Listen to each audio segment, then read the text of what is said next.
E aí, meus irmãos e minhas irmãs, sejam muito bem-vindos a mais um episódio do Garden Podcast. Nós estamos muito felizes por poder contribuir, compartilhar na sua vida de alguma forma. E hoje eu estou com uma presença aqui abençoada, né? O pastor Ulisses. E eu já queria, pastor, pedir para que você se apresentasse para as pessoas, que a gente quer saber quem é o senhor. Será que alguém quer saber quem eu sou? Quer sim. Ainda bem que Jesus quer, né? Amém. É um prazer poder estar aqui com você, Catiane, né, no Garden. Meu nome é Ulisses, eu sirvo na igreja Bola de Neve em Manaus, com a minha esposa Renata. Ela não está aqui, mas quero dizer que eu amo muito.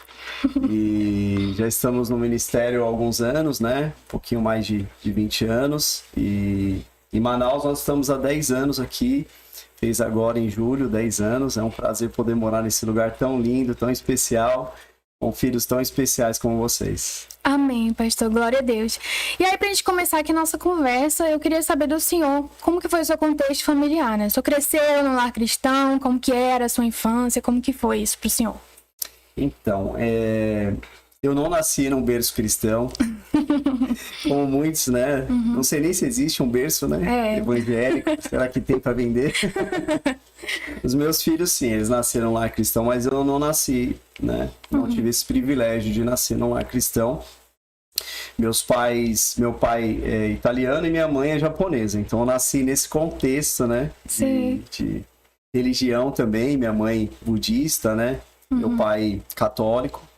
E até os meus 11 anos de idade, o que eu conheci sobre Jesus foi aquela oração que todos conhecem, né? O Pai Nosso.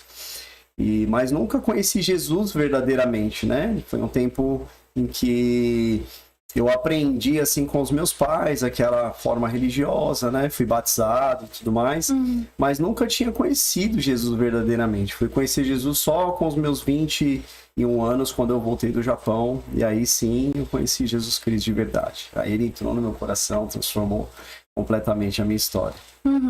E a sua infância, assim, o senhor teve outros irmãos? Foi uma infância de boa, tranquila? Aconteceu alguma coisa assim na sua infância que fez o senhor se revoltar? Como que foi assim, essa parte? Então, uma longa história, né? Nós somos em três, em casa, 3 homens, né? Tenho 2 irmãos mais velhos, sou o caçula. Dizem que o caçula é o queridinho.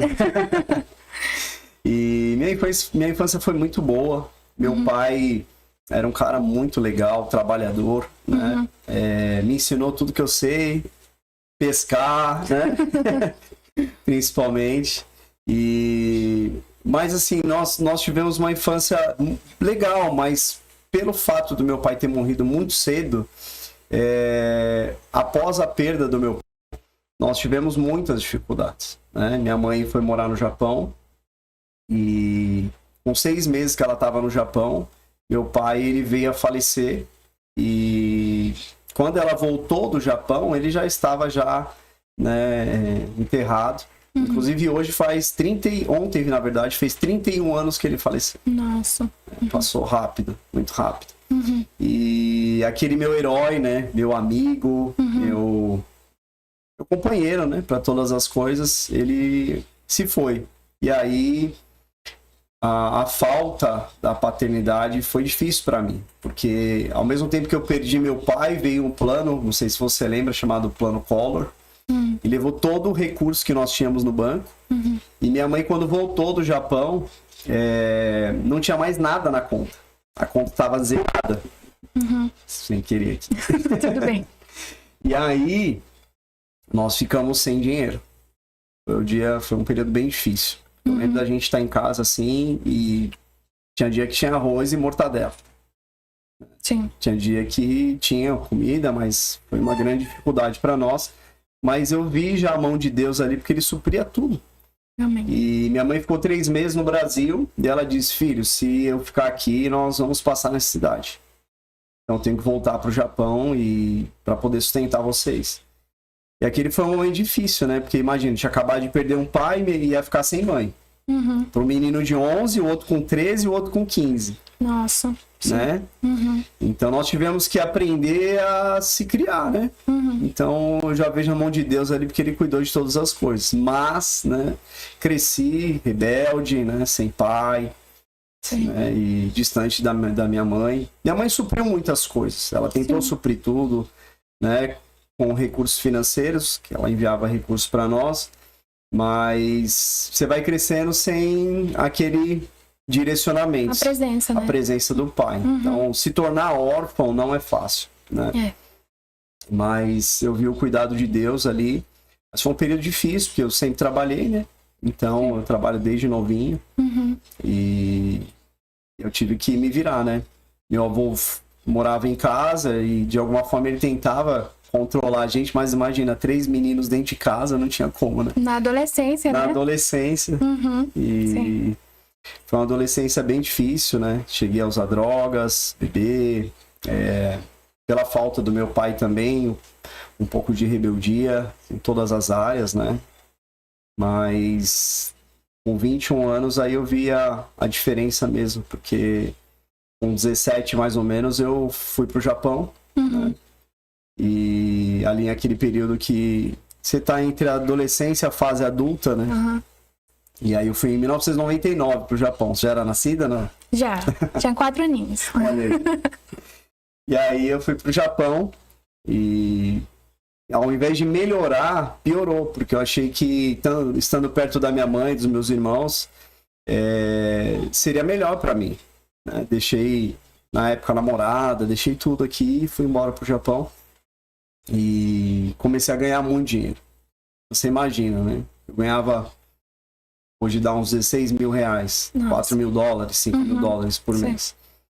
E aí tinha carro, tinha moto, tinha dinheiro para sair a hora que queria, né? A liberdade, né, que o mundo oferece. E aí foi onde eu me afundei. Porque nós saímos todo final de semana, às vezes trabalhava... a gente chama de Nikotai, né? De dia e de noite. Trabalhava uma semana de dia e outra noite.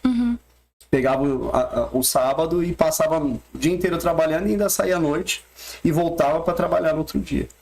O senhor saía pra balada, no caso? Pra balada. Todo final de semana? Todo final de semana. Imagina, um jovem com 17 anos ganhando esse valor e todo final de semana, né? Bebendo, me drogando. Para poder também segurar, né? Porque ficava acordado 3 dias direto. Né? Sim. Foi onde eu conheci mesmo, me afundei, né? Nas drogas e na noite, né? Tudo que o mundo pode dar. Sim. E... O senhor acha que o fato de o senhor ter perdido o seu pai contribuiu para que o senhor fosse para esse lado, assim, de beber muito... De ficar nessa bagaceira, né? Que em Manaus a gente chama de bagaceira. O senhor acha que isso contribuiu para o senhor ir para esse lado? Ou não? Foi só uma escolha sua? Não tinha nada a ver? Então, foi uma escolha minha. Sim. Na verdade, assim, eu lembro que eu era pequenininho, desde os 5 aninhos, assim, 6 aninhos, né? Sim. Aí o pai tem aquele costume, toma a cerveja, né? E deixa só o restinho do copo, assim, só a espuminha. E aí ele falava... Experimenta, né? Não sei se isso foi o início, né? Sim. A iniciação ali, mas... Eu lembro que assim, a gente tomava aquele golinho, aí já com uns 11 para 12 anos de idade, teve um Natal que eles esqueceram a garrafa de champanhe em casa. E aí eu abri a garrafa e tomei tudo. Nossa! Isso eu nunca contei nem pra minha mãe. Eles chegaram em casa, eu já tava dormindo, né? Acho que foi meu primeiro porre. Sim. Não foi por causa de mulher nenhuma, não. Sim. Foi curiosidade mesmo. Sim. Mas eu vi um gatilho ali acionando na minha vida e eu acho que a perda do meu pai agravou um pouco mais. Sim. Né? Eu falo isso porque não só eu, mas o meu irmão também, o meu irmão do meio, ele teve envolvimento com droga, né? Com crack, lá em São Paulo. Sim. Ficou internado numa clínica, até clínica da nossa igreja. Sim. Graças a Deus hoje ele tá liberto. Amém. Mas eu sinto assim que a perda do pai, o pai é um referencial, né? Sim. O pai é aquele que dá o destino, né, pro filho. E quando você não tem uma paternidade real, a criança ou adolescente, ele tende a seguir os seus próprios caminhos. E aí os seus amigos já o influenciam.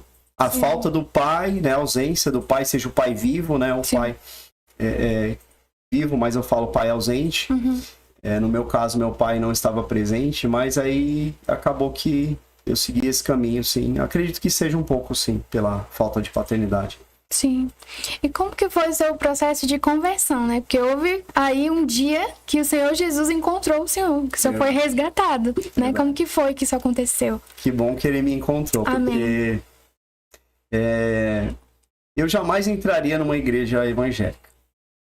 Não entraria de jeito nenhum. Sim. Tinha vizinhos que eram evangélicos, eles tinham até um medo, né? Uhum. Mas nunca me convidaram para ir na igreja. Tinha medo do Senhor? O medo é porque depois que eu voltei do Japão, eu fazia festa na minha rua. Então eu fechava a rua, fazia barulho, né? Porque minha mãe ficou no Japão e a casa ficou só pra mim. Eita. Meus irmãos lá. E eu com dinheiro. Sim. Né? Então eu convidava, eu trabalhei no shopping Surfwear muitos anos. Tem uns 14 anos trabalhei em Surfwear, fui gerente, supervisor, né? E aí eu convidava o shopping inteiro pra ir na minha casa. Meu Deus. Entendi porque eles tinham medo do Senhor. Todos meus amigos. E aí tinha uma banda de forró, né? Na época eu gostava de forró universitário. E essa banda ia pra minha casa e ficava tocando lá. Então os vizinhos me odiavam. Fechava a rua inteira de carro, aquele barulho dentro da casa, né? Sim. E até 5 horas da manhã, com bebida, né? Tudo livre, infelizmente, né? E esse processo, para mim, foi primordial, porque você não teria morrido. Eu falo com certeza para você que se Jesus não tivesse me encontrado, eu não estaria aqui conversando com você. Porque a minha vida era tão intensa, Kátia, no mundo, que eu não tinha limites. O meu irmão, por exemplo, ele diz assim que depois da perda do meu pai, ele perdeu a vontade de viver. Você vê quanta importância, né, do pai na vida, né, de todos nós. Sim. E ter essa transição de sair do mundo, né, foi algo que eu precisava demais, porque eu não tinha mais referência de nada do que era certo e o que era errado. Eu fazia tudo no limite, não existia um limite, eu fazia além do limite. Sim. Então, se era para beber, eu bebia muito, se era para usar droga, eu queria usar muito, se era para sair, né, não tinha, com garotas, não tinha limite. E quando eu voltei do Japão, eu entendi que eu precisava mudar, mas não tinha força. Porque como tudo era tão intenso, até o pecado ele cansa. Tinha dias que eu pedia pelo amor, eu nem conhecia Deus verdadeiramente, mas eu pedia pelo amor de Deus para ninguém me chamar para sair. Mas você fala isso na segunda-feira, na terça, na quarta, na quinta, você já tá saindo. Sim. Né? Então eu falo, pelo amor de Deus, ninguém me chama para ir para balada nenhuma. Justamente porque você não ia resistir. Não ia resistir. A pessoa chamou o Senhor. Eu ia. Que é isso que o pecado faz, né? Exatamente. Ele nos aprisiona. Eu era um prisioneiro do pecado. Eu era escravizado. Eu brinco até que o diabo que me servia, não era eu que servia ele, né? Eu usava o diabo em meu favor. Porque eu era muito, muito, muito promíscuo, né? Sim. Mas Deus me amou, Kátia. Amém. Ele me amou verdadeiramente, porque ele me tirou verdadeiramente do lamaçal, do pecado, das profundezas mesmo do abismo. E ele é um pai de amor, né? Meu pai não estava mais presente, mas nós temos um pai que é invisível, mas é real. Mais sempre real, presente, né? Sempre presente. Ele é um Deus de amor, né? Ele é conhecido na Bíblia como pai, né? Jesus o apresentou ele como pai. Sim. E quando eu entendi que eu precisava mesmo mudar, não tinha forças, um amigo que é até esquisito falar isso, porque ele era cristão, ele era evangélico, mas ele não parecia um evangélico. Entendi. Que ele era Rastafari. Imagina, né? Eu trabalhava no shopping, né? Ele era Rastafari, o nome dele é Mickey, quero até honrar. Hoje ele não está mais conosco, né? Está nos braços do Pai. Amém. Mas foi ele que me convidou. Foi um convite diferente, né? Ele usou uma estratégia. Eu estava trabalhando, né, no final se eu não me engano, 2002 para 2003. E ele me convidou para ir para praia. E aí ele falou, vamos pra praia. Todo ano eu passava, né, na praia, Maresias, Camburi. Aí ele falou, vamos pra praia. Eu falei, vamos. E aí nós fomos pra praia. E aí quando foi chegar perto da praia, assim, tinha uma rua. Ele falou, vamos ali, numa casa, assim, né. Só vou resolver umas coisas lá, conversar com os amigos. Sim. E depois a gente vai passar o ano novo na praia, né, como todo mundo faz lá em São Paulo. Sim. E aí, quando nós fomos chegando perto, assim, parecia uma balada, né? E ele não falou nada. E aí, como parecia uma balada, só ficou de boa, né? Eu falei, tô em casa, né? E aí nós entramos, tinha umas tartarugas na parede, tinha uma moça loira cantando, né, reggae, e uma outra tocando bateria. E aí, elas tocando e cantando, eu achei o som legal, né? Reggae. Aí, na época, eu tava com uma ex-namorada, ela falou assim, essa música tá falando de Deus. Eu falei, Deus, é reggae, para com isso, é Jah, não é Deus, é Jah. Ela falou, não, essa música tá falando de Deus. Aí, esse rapaz, que era meu amigo, né, falou assim, você sabe onde você tá? Aí eu falei, não, uma balada aqui? Aí ele falou, não. Eu falei, o que é isso aqui? Ele falou, é a minha igreja. Meu Deus! Aí eu falei, como assim? Né? O que você é? Eu nem sabia o que ele era. Não tinha cara de cristão, crente, né? De crente, aquele biotipo, né? Sim, Ainda mais, imagina isso há 20 anos atrás, né? Sim. Não era que nem hoje. É. Aí eu falei, você tem cara de maconheiro. Você não tem cara nenhuma de crente. Sim. Aí ele falou, eu sou cristão. E aí eu falei, mas o que é cristão? Porque eu não sabia o que era ser um cristão. Ele falou, eu sigo a Cristo. Amém. Aí aquilo me impactou, assim, porque eu só conhecia o evangélico. Meus vizinhos eram evangélicos. Sim. Evangélico é todo aquele que lê o evangélico, mas o católico, todo aquele que lê o evangelho pode ser o evangélico. Sim. E eu já tinha percebido que ele era diferente. É incrível, né? Porque ele não bebia, não fumava, não usava droga, não falava palavrão. E quando eu falava, ele me repreendia. Eu falava que deve ser da religião dele, deve ser Rastafari, né?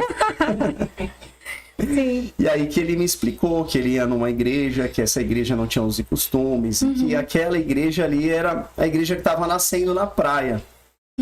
E eu já achei isso super diferente, porque o púlpito da igreja era uma prancha. Sim. Né?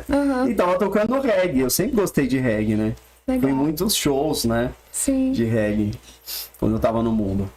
E aí, foi ali que o Espírito Santo começou a trabalhar na minha vida. Porque naquele dia, eu fiquei ali, teve um momento, né? De palavra. Sim. E parecia que o Rina tava falando comigo, que é o AP, né? Parecia que ele tava falando diretamente comigo. E ele falava assim, eu lembro até hoje que ele falava assim, você vem todo ano aqui, todo ano você fica doidão aqui, vai pras redes, passa a noite virado. Mas esse ano Deus trouxe você aqui porque ele tem uma obra na tua vida. Amém. E aí foi ali que o Espírito Santo começou a trabalhar profundamente. Amém. Mas o que mais pegou mesmo foi no outro dia. No outro dia? Porque eu não tinha onde dormir. Sim. Nós fomos pra lá e eu falei pra ele, cara, você reservou algum hotel, alguma casa, algum camping? Porque geralmente eu ficava em camping ou em hotel, né? Sim. Ou até na casa de um amigo meu que morava lá. Mas aí ele falou, não reservei nada, mas ele fez de propósito. Que ele falou, nós vamos dormir na igreja. Ah, estratégia. Aí pensa, ele não falou pra mim que era uma igreja. Sim. Aí, né, dormir na igreja, aquilo era surreal pra mim. Eu nunca tinha pisado numa igreja evangélica. E aí teve o LOL na praia, né, o AP fez o apelo, e naquele dia eu aceitei Jesus. Amém. Glória a Deus. Naquele apelo. Qual foi o ano? Eu não lembro direito, mas foi entre 2002 e 2003, mais ou menos. Amém. Aí eu aceitei Jesus, dormi na igreja. Sim. No outro dia nós acordamos cedo, fomos surfar. Sim. Fomos pra praia. Com a galera da igreja. Com a galera da igreja. Aí deu meio-dia, horário do almoço. Falei, cara, não tô aguentando, tô com fome. E aí ele falou, não, vamos lá pra igreja que vai ter comida na igreja. Eu falei, caramba, esse cara... Igreja top. Top, né? E vai ter churrasco ainda. Ui. Entendeu que eu gosto de churrasco? Sim. E aí nós fomos pra igreja. E aí, na época, o Catalau fez o churrasco lá com a galera, o Boni. E eu me lembro de estar sentado assim, comendo. E eu vi uma família sentada do lado, assim. E esse momento foi muito impactante para mim. Porque eu ouvi a voz de Deus. E Deus falou muito claro comigo. Ele falou assim, não é essa alegria que você procura? Amém. E quando eu olhei para aquela família assim, Deus falou para mim assim, você não queria ter uma família igual a essa? Eles estavam rindo, comendo, conversando. E aí Deus falou assim, eles não têm droga. Eles não precisam disso. Amém. Eles não têm bebida alcoólica. E eles são felizes. Verdadeiramente felizes. Então foi ali a primeira vez que eu ouvi assim a voz de Deus, não audivelmente, mas Deus falando aqui dentro. E eu falei, eu quero essa vida pra mim. Amém. Glória a Deus. Isso Ali já eu fazem converti. quantos anos? Já faz 21 anos, né? Eu não fico fazendo contas, não, pra não falar que eu sou velho. Mas faz mais de 20 anos isso aconteceu. Amém. E tamo aí. Mas o senhor falou, né, que o senhor tinha esse envolvimento com bebida, com droga, enfim, com uma vida fora de Deus. Sim. Quando o senhor se converteu, o senhor foi radical, assim, tipo, alguém falou pro senhor, olha, você precisa abandonar? Ou foi, assim, uma coisa que o Espírito Santo foi falando com o senhor, tipo, foi de uma hora pra outra, quando o senhor viu, o senhor não era mais a mesma pessoa? Como que foi esse processo, assim, de libertação, digamos assim? Então, não precisei passar no corredor dos 318. Em tudo na minha vida eu fui radical. Tudo. Amém. Né? Quando eu tava no mundo eu era radical. Sim. Eu acho que até uma das coisas importantes, assim, da gente dizer, é que a pessoa depois que ela se converte, se ela não for radical, ela não consegue deixar o pecado. Uau. Eu vivi as coisas do mundo muito intensamente. Sim. Então, eu vejo que muitas pessoas tropeçam no meio da caminhada porque não experimentaram ou ainda querem experimentar. Então, fica com aquele negócio, parte, né? O crente Raimundo, pé na igreja, pé no mundo, mas a pessoa fica flertando com as coisas do mundo. Então, como eu vivi tudo intensamente, quando eu me converti, foi uma conversão muito radical. Então, na época eu namorava, eu falei para essa minha ex-namorada, falei, olha, eu quero Jesus. Você quer Jesus? Ela falou, não. Eu falei, então... Tchau. Né? Beijo. Fica com o mundo, eu que eu vou ficar com Jesus. E eu já deixei o namoro. Sim. Eu trabalhava no shopping. Sim. Então, eu me lembro, assim, de poucas vezes passar um Natal com a minha mãe. Não me lembro de ano novo. Só tá trabalhando e virar o ano novo trabalhando na loja. Então, eu não quero mais isso. E eu pedi as contas. Nossa. Eu fiz muita coisa errada, né? Como todo mundo faz no mundo. E perdi o melhor emprego que eu tinha. E a questão da bebida e as drogas, eu falei, Deus, é mais difícil.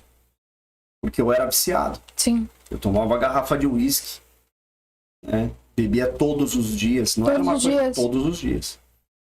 Fazia anos já que era anos. A gente parava, nem que fosse num posto de gasolina para beber. Então, né, já era vício. Sim. Eu não conseguia reconhecer isso, mas eu era viciado. Eu tenho amigos que estão até hoje, né, nessa vida. E alguns até tiveram câncer, graças a Deus estão curados, mas se não entregar a vida para Jesus, o fim é esse. Sim. E aí eu falei, não, eu vou parar. E eu me lembro, assim, de tentar, algumas vezes... ainda ficar na igreja e com as amizades. Sim. Porque o problema da conversão não é um problema, mas é um problema que você precisa mudar de vida. É a conversão. Sim. Mudar de rota. Você estava indo para lá, agora você tem que ir para cá. Você está indo para a direita, tem que ir para a esquerda. Então eu tive que mudar a rota. Sim. Como ainda eu tinha muitos amigos no mundo, eu estava na igreja, terminando o culto de domingo, palavra abençoada, congresso, recebi a ligação ou né? Naquela época não tinha WhatsApp, né? Chamando para sair. E algumas vezes eu aceitei. Sim. Né? Porque era um processo. Sim. Mas eu não tinha mais alegria naquilo. Não fazia mais sentido. Não faz. Se você tá me ouvindo agora, não faz mais sentido. Você sabe o que eu tô falando. Porque uma vez que você pisou no Santo dos Santos, você não consegue ver outro lugar. Amém. Mas eu cedia. Então, algumas vezes eu me lembro assim, de sair da igreja e ir pra balada, ficar lá. E o Espírito Santo falando pra mim, o que você tá fazendo aqui? Já ouvi a voz de Deus. Né? Sim. O que você tá fazendo aqui? E aí, às vezes encostava uma garota e tal, mas não tinha alegria, porque eu não queria beber. E às vezes eu comprava, enchia a sacola de cerveja, trazia para todos os meus amigos, eles falavam, e você não vai beber? Eu falava, não, hoje eu não quero. Então foram meses assim, até a conversão total, né? Eu digo que santificação é quando você vence o processo e se liberta totalmente da escravidão. Amém. É a santificação. Sim. Então até a santificação foi um processo mais longo, né? Em cada área, né? Eu tô falando aqui da área da bebida, né? Sim. E eu quis parar. Sim. Eu mesmo decidi. Ninguém falou nada pra mim, nunca foi pregado sobre o altar, mas eu entendi. A pessoa que lê as escrituras, de verdade, ela entende no espírito dela que ela precisa se libertar. Sim. Ela não pode mais viver daquele jeito, né? E como eu era escravo da bebida, eu não podia mais, vamos tomar uma sem álcool, vamos tomar um vinhozinho. Eu não queria. Então já faz 20 anos que eu não como um bombom com licor. Amém. Por quê? Porque me lembra, me remete, né? Volta ao uso das drogas e tudo. Sim. Então eu decidi parar radicalmente. E aí foi foi o processo mais difícil, né? Porque você tá em abstinência. Nossa. Mas quando eu consegui, uma vez, eu lembro que eu tava no shopping, um amigo de longa data, né? Sim. Me encontrou, falou, Ulisses, tudo bem? Meu apelido era D'Artagnan. Aí, pessoal, fica sabendo. Ai, meu Deus. Era um apelido de loja, né? D'Artagnan, pô, quanta saudade. Cara, quantos anos a gente não se vê? Eu já tava 2 anos longe de todo mundo. Sim. Né? Eu fiquei recluso mesmo, né? Pra poder vencer esse processo aí. Sim. E é um processo sozinho. É você e Deus. Não é religião, não é nada. É Deus e você. E aí ele falou, pô, cara, fiquei sabendo que você ficou louco. Eu falei, louco? Por quê? Ele falou, pô, cara, você se tornou evangélico. Aí eu falei, agora? Eu falei, agora? Eu era louco antes. Agora eu tô normal. Ele, pô, mas você parou de beber, parou de usar droga, e as baladas, e as birras, parou com tudo. Eu falei, cara, eu não parei. Na verdade, hoje, o que eu vivo é que eu tenho escolha. Antes eu não tinha escolha. Eu não podia escolher se eu ia beber ou não. Eu não podia escolher se eu ia usar droga ou não. Eu não podia escolher se eu ia querer uma pessoa para caminhar comigo ou não, do meu lado, para eu casar. Hoje eu posso escolher. Amém. Então esse processo, graças a Deus, foi difícil, mas eu venci.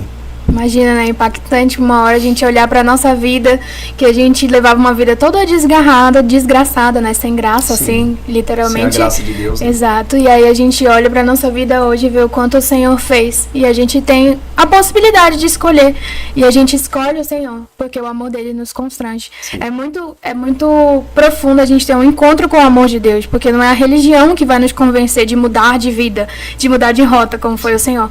Mas o amor de Deus é tão constrangedor. Tipo, um dia alguém morreu para que você pudesse ter acesso ao Senhor, para que você pudesse ter acesso à salvação, sabe? Para que você pudesse ver uma vida eterna com Ele em paz. Isso é constrangedor, é impactante. E isso faz a gente mudar de vida, né, pastor? Mas, falando em mudança de vida, queria saber como foi a sua construção de relacionamento com Deus. Que a gente estava falando de conversão, mas relacionamento com Deus é outra coisa, é intimidade, né? Tem a ver com a leitura da palavra, tem a ver com as disciplinas espirituais. E aí, quando o senhor se converteu, você já começou lendo a Bíblia, orando? Como é que foi esse processo para o senhor? Então, crente que não lê a Bíblia, né? Tá errado? Não é que tá errado, é que assim, não dá pra falar que é crente, né? Não é cristão. Sim. Porque a palavra de Deus, ela é real. Sim. Uma pessoa em casa, se ela ler as escrituras e pedir para Deus falar com ela, ele vai falar. Amém. né? A palavra de Deus encarnou, tomou forma, né? No princípio ele era o verbo, João, né? No princípio ele era o verbo estava com Deus, o verbo era Deus. Então ele se tornou carne e habitou, né? Se tabernaculou entre nós. Então ele está aqui agora. Amém. Conosco nesse podcast. Não foi um processo fácil, porque eu não nasci, como eu disse, num lar cristão. Sim. E não conhecia a Bíblia. Para mim, Jesus e Genésio era a mesma pessoa. Abacuque nem estava na Bíblia. Mas eu tive que aprender. Eu sempre gostei de ler. Sim. Eu, infelizmente, né, passei de muitos processos na minha vida até a minha conversão verdadeira, mas eu já tinha fome de Deus. Eu busquei Deus em todas as religiões. Eu já fui pro Espiritismo, já fui pro Candomblé, já tomei passe, já fui pra Seixonoye, já fui... Não parece, né? Mas eu fui até Hare Krishna. Meu Deus! Eu não comia carne, não comia nenhum derivado de animal, usava um sândalo no pescoço, que é consagrado lá por eles, que é de uma rosa. É um sândalo de rosa, que é uma árvore que tem na Índia, que se você comer carne, ele estoura. Dizem, né?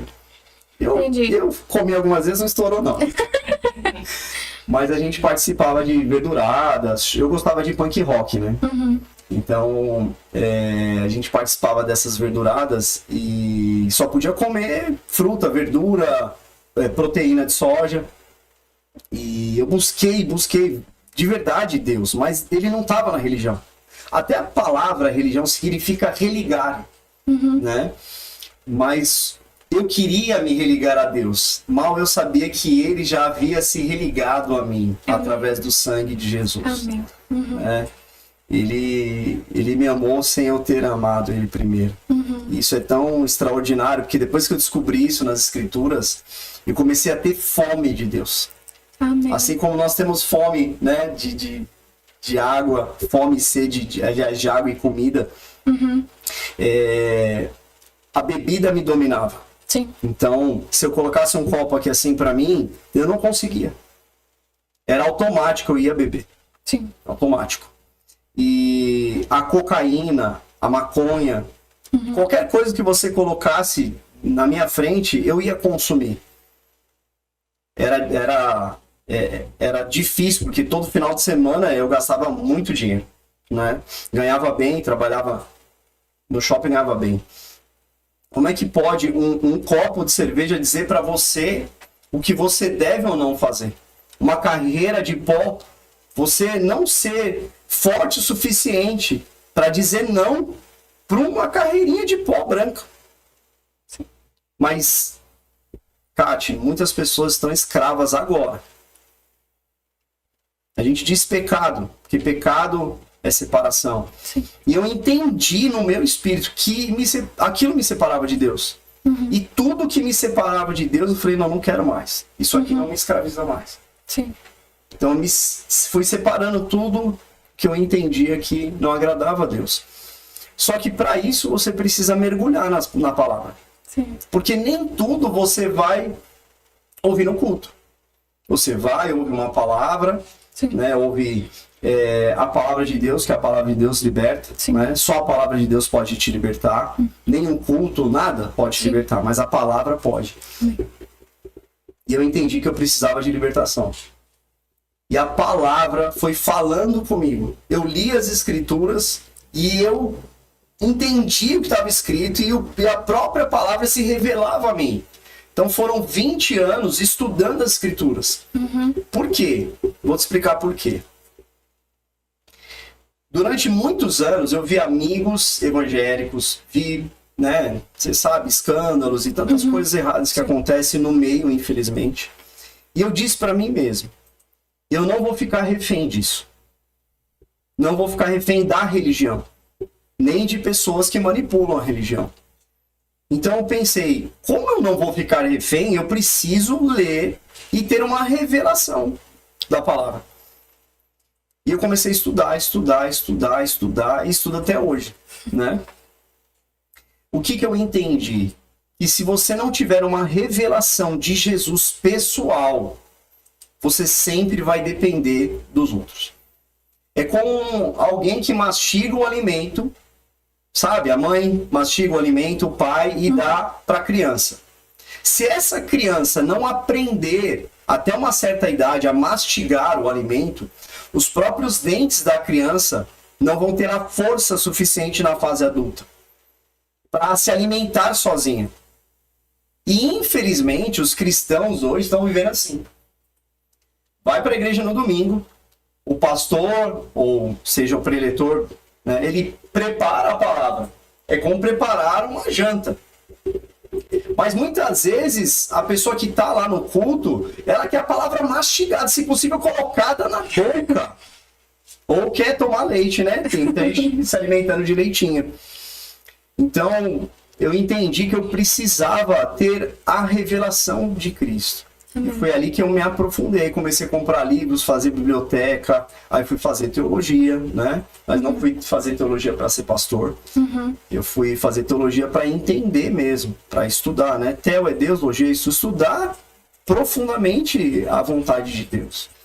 E a cada dia que eu estudava mais ele se revelava a mim, né? E ele continua se revelando, e isso é tão magnífico, porque as pessoas têm um manjar todos os dias, e muitas vezes elas preferem correr para o YouTube, correr para qualquer outra coisa que não seja a própria escritura. Deus sempre tem mais para nós, né? A gente nunca é suficiente. Eu acho que é uma coisa que a gente tem que ter na nossa mente como cristãos, que nunca é suficiente. A gente sempre pode ter mais do Senhor. Ele tem uma mesa farta e pão e vinho, como ele foi até Abraão, né?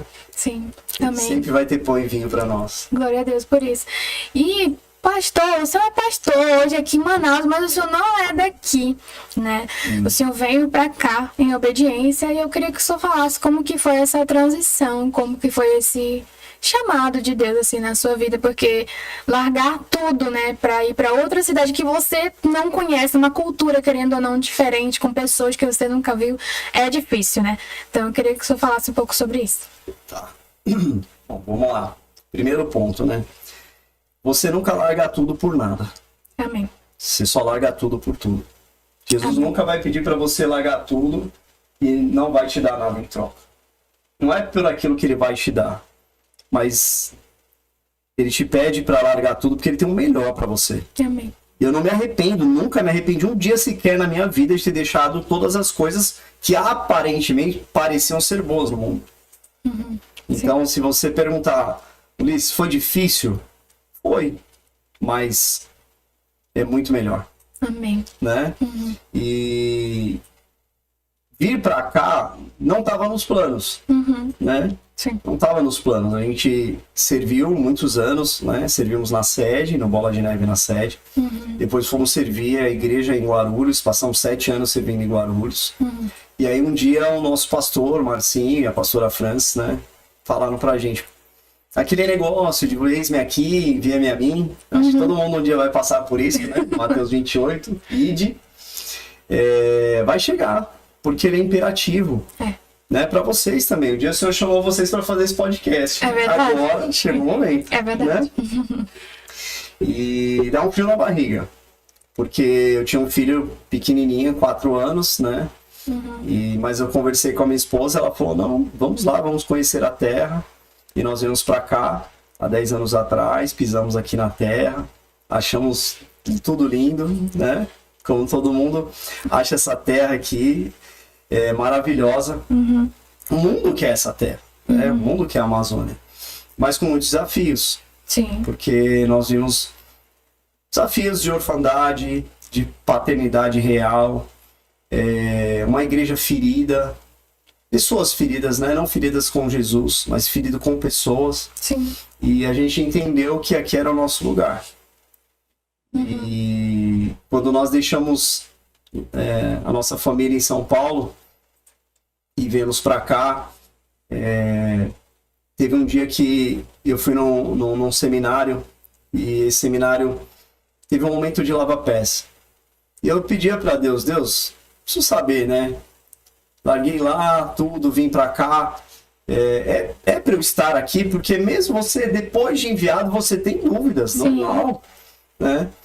E a gente pisou aqui, tinha uns 3 meses, E aí eu fui lavar os pés de um cacique na época. E aí eu lavando os pés desse cacique, o Espírito Santo falou para mim: estou te dando esse povo. Uau.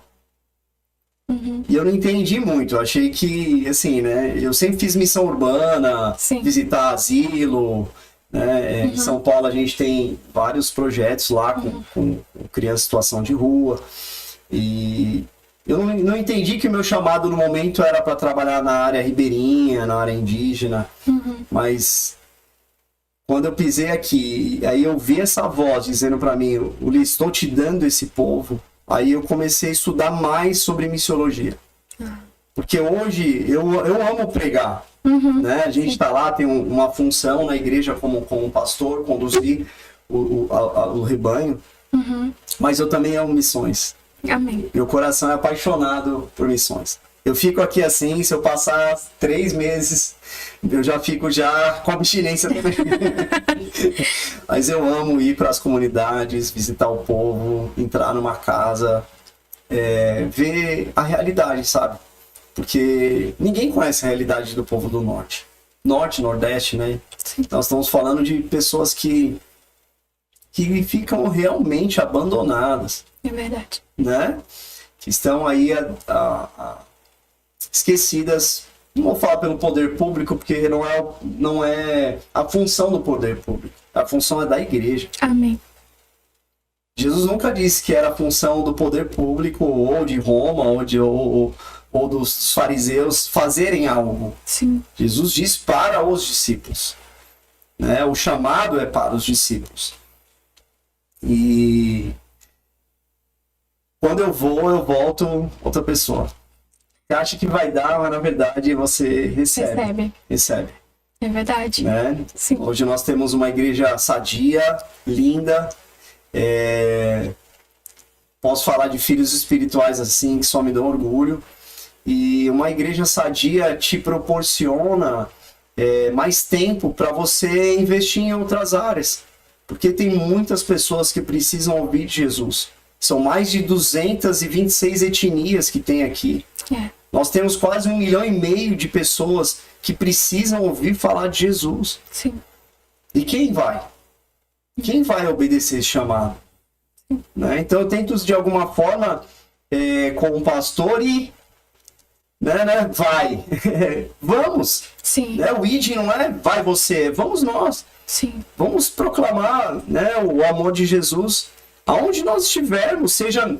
você não precisa na comunidade ribeirinha, você pode atravessar a rua, falar para sua vizinha, pode falar para o seu chefe, né? Você pode falar para sua mãe, mas nós precisamos falar de Jesus. O tempo, né, do fim está próximo, e se a gente não focar nisso, como os discípulos da igreja primitiva entenderam que Jesus havia morrido, ressuscitado, e ele estava para retornar, porque o que faria com que esses discípulos morressem pelo evangelho? Fossem crucificados de ponta cabeça, decapitados. Todos eles, após a morte e ressurreição de Jesus, eles saíram. Ficar em Jerusalém para ser revestidos do alto, até que sejais revestido do alto, mas depois cada um morre em um lugar. Eles não ficam ali. Cada um vai para uma região, vai evangelizar. Porque eles entenderam o propósito. Amém. Né? Não a questão da igreja... Né? Nós entendemos que a eclésia, chamados para dentro, mas também chamados para fora, mas a função da igreja é ser uma família. A igreja é a família de Deus. Né? Nós temos falado muito sobre isso, que a função da igreja, quando Jesus diz: Pedro, tu és pedra, e sobre essa pedra edificaria a minha igreja, essa palavra, igreja, é carral, que é família. Amém. Né? Então nós também fomos chamados para ser uma família. Sim. Então a função da igreja é ser uma família sadia. E essa família é a função que Deus deu para Adão. Né? Essa família sendo sadia, ela consegue alcançar outros lugares. Porque ela é um exemplo para as próximas gerações. Para aqueles que estão de fora, conseguem olhar para essa família e sentirem a presença de Deus. Como eu disse no começo aqui para você no podcast.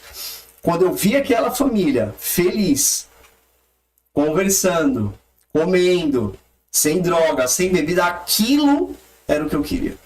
O que eu mais queria era aquilo que eu havia perdido quando eu era criança. Amém. Sim. A família, o conceito de família. E a igreja precisa desse conceito. Eu tenho, o que você está falando agora está testificando muito algo que o Senhor tem colocado no meu coração, que é sobre a gente ter um desespero santo, né? Que desespero santo? Um desespero santo para que as pessoas se aproximem do Senhor e o conheçam, porque eu acredito muito que a igreja dos últimos tempos será igual ou semelhante à igreja primitiva, que é essa igreja que abraça e que leva Cristo sem medo de levar Cristo, né?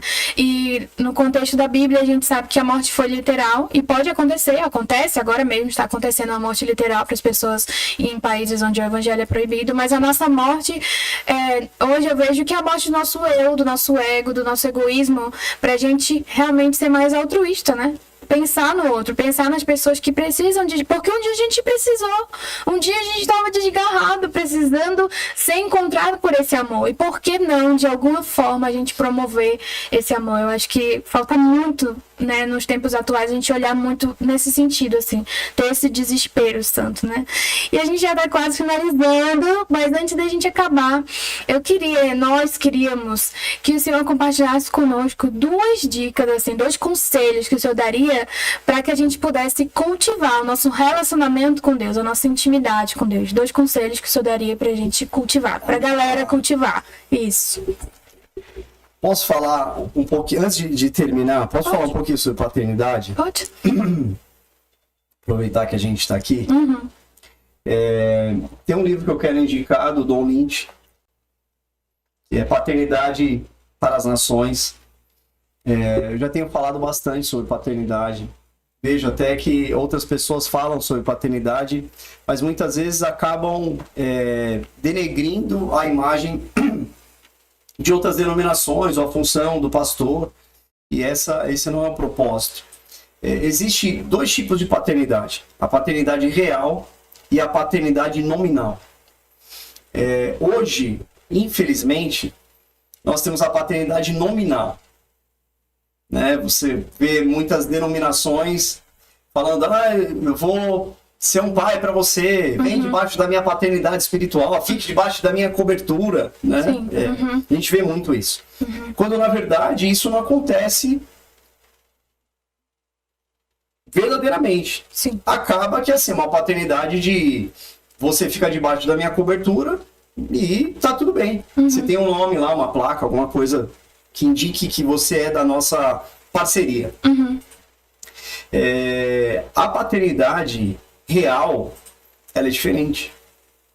Porque a paternidade real é a paternidade que Jesus teve sobre os discípulos. Jesus, por que ele era diferente dos fariseus? Por que os discípulos não gostavam dos fariseus e gostavam de Jesus? Vamos pensar. Se eles eram os líderes, eles eram os mestres. Sim. Eles conduziam o povo na palavra, na Torá. Por que os discípulos, até as pessoas diziam: Jesus fala como quem tem autoridade? Porque Jesus tinha autoridade. A paternidade real caminha lado a lado. Paternidade real não é eu aqui e você aqui. Não é apóstolos, pastores, mestres, evangelistas. Entende? Sim. Não é assim. Sim. Paternidade real é lado a lado, eu e você, nós 2 juntos, nós 4, nós 5, nós 6, nós igreja juntos. Sim. Essa é a paternidade real. Enquanto nós não entendermos a paternidade real, nós vamos ficar só debaixo da paternidade nominal. Sim. Entende? Então nós precisamos voltar a viver o que a igreja primitiva vivia. Amém. Entendendo que o pai é o cabeça. Nós somos só parte do corpo. Sim. É tão importante a pessoa que está limpando a igreja quanto o pastor que está pregando.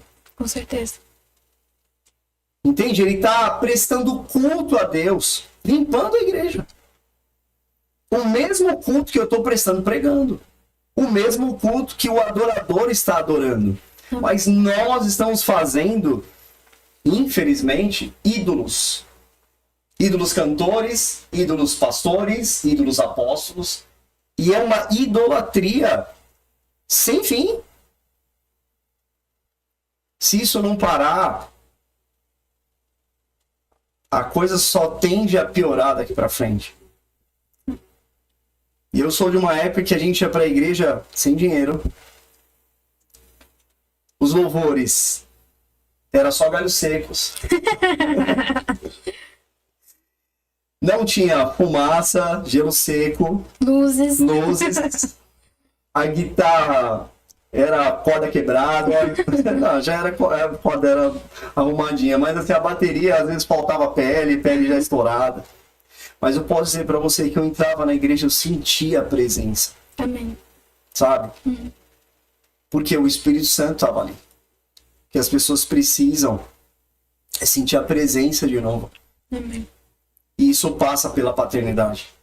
Porque a paternidade real, ela promove destino. Enquanto a paternidade nominal, ela traz sobre a vida das pessoas uma ausência desse destino. Traz uma dependência, às vezes até se torna uma muleta espiritual. Sim. E nós não podemos viver debaixo dessa paternidade nominal. Sim. Então procure, né? Procure uma paternidade. Claro que o pastor às vezes não vai ter tempo, né? Eu falo por mim mesmo. Mas você precisa, se você não tem um pastor, um líder, se você não tem um líder, um diácono, um presbítero, mas se colocar debaixo dessa paternidade. E se não tiver nenhuma, existe uma paternidade real em Deus, nas Escrituras. Sim. A paternidade que eu não recebi, ela veio do alto.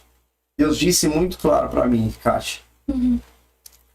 Quando eu vim para cá, eu já vou terminar, falo demais, falo demais. Não. Teve um dia que Deus falou assim para mim, eu reclamando, né, que a gente sempre reclama, né, com Deus, quase não. Eu falei, Deus, tá difícil, não tá fácil, porque quando você deixa tudo, não é fácil. Sim. E eu falei, Deus, o que tá acontecendo? Eu preciso de alguém, eu preciso de auxílio. E Deus falou assim, muito claro comigo. Antes você era suprido. Agora é você quem supre. Antes você era filho. E o seu pai supria você. Mas agora você é pai. E é você quem vai suprir os seus filhos. Amém. Então foi a partir dali que eu entendi que eu precisava mudar a minha postura. Ah, mas eu não tive, então eu vou dar. Ah, eu não recebi, então aí que eu vou dar mais ainda. Sim. Esse eu entendo que é o papel da igreja, Sim. sabe? De fazer a diferença na vida das pessoas. Eu não preciso ter uma igreja lotada, eu não preciso ter uma igreja gigante. Eu preciso ser um pai para os órfãos. Sim. Eu acredito que Deus me trouxe aqui com esse propósito. Amém. Voltando para a pergunta. Glória a Deus. 2 conselhos que o Senhor pode dar pra gente, né? Principalmente para as pessoas que estão assistindo, cultivar um relacionamento, uma intimidade com Deus. Intimidade. Isso. Bom, vamos lá. Eu não poderia dar um conselho para vocês de intimidade, porque intimidade é aquilo que eu tenho com a minha esposa no meu quarto. Eu não posso dizer para você, faz desse jeito ou faz de outro jeito, porque tem a ver com a minha intimidade. É o meu jeito. Sim. Eu já tentei, assim, ler vários livros a respeito de intimidade, de adoração, de oração. Eu tenho, né, muitos livros, você sabe. E não existe uma fórmula. Eu poderia falar para você, vai pro teu quarto, né? Tranca a porta e fala com Deus em secreto. Você pode ter intimidade com Deus no banheiro. Sim. Da tua casa, porque talvez o banheiro da tua casa é o único lugar que você tem paz, porque a casa tá aquela confusão. Sim. Teve épocas que o único lugar que eu tinha para falar com Deus era o banheiro da empresa. Porque eu trabalhava o dia inteiro, chegava cansado, e eu ia pro banheiro e era ali o meu lugar de intimidade. Mas, vou falar o meu jeito. Pega ali, não é Alcorão, tá? Mas você pega um tapetinho, só para não doer demais seu joelho. Dobra o seu joelho no chão onde você tiver. Um travesseirinho, uma almofada. Aonde você estiver. Clame a Deus. Buscar-me-eis e me achareis. Quando me buscardes de qualquer jeito? Não. De todo o coração. Todo o coração. Todo o coração. Sim. Quando o seu coração for todo de Deus, Deus será todo seu. Amém. E Ele está disponível, só esperando você começar. Sim. Ele é pai. Sim. Outro dia minha filha estava tendo um pesadelo, ela gritou, pai! Eu dei um pulo da cama. Corri e fui ver o que está acontecendo. Na mesma hora, né? Na mesma hora. Não existe para Deus uma fórmula. Amém. É só você abrir a sua boca e falar. Ele está sempre disponível. Ele é pai. Sim. Ele é o nosso pai. Ele é o paizinho, Abba, pai. Amém. Que bom que ele é o nosso pai. É verdade. Ele é um bom pai. Sim, sempre. Sempre. É importante, né, pastor, a gente saber que a gente tem esse acesso, porque senão a gente acaba fazendo isso que a gente conversou agora há pouco sobre terceirizar, a gente terceiriza, a gente acha que culto de domingo é suficiente porque a oração do pastor é mais forte que a minha, então Deus não quer me ouvir, né, ou então que apenas consumir coisas no YouTube ou no TikTok, no Instagram, ainda que seja uma bênção, a gente acaba colocando isso e substituindo a nossa vida com o Senhor, enquanto existe um lugar disponível para nós, que a gente pode construir com o Senhor, cultivar com o Senhor, que é como o Senhor disse, é uma coisa individual. A gente vai descobrindo, a gente vai entendendo com Deus como que funciona. Eu por muitos anos, acho que mais de 3 anos, o meu tempo com Deus era no carro, porque era o momento que dava, que tinha, e era isso aí, e era no carro. E parece um lugar assim que é inusitado, mas não importa onde a gente está, né? O Senhor, ele é acessível. A única coisa que a gente precisa é começar. Né? Pastor, muito obrigada, viu? Foi muito boa a nossa conversa. O Senhor é uma bênção nas nossas vidas. Glória a Deus por tudo que o Senhor tem feito. Eu tenho certeza que você vai continuar abençoando muitas pessoas e essa conversa também. E eu já quero pedir para você se inscrever nesse canal e compartilhar esse episódio com alguém que você sabe que está precisando ouvir esse testemunho, que você sabe que está precisando se aproximar do Senhor. E eu espero muito que isso tenha te inspirado a cultivar o seu jardim com Deus. Amém? Até o próximo episódio. Abraço.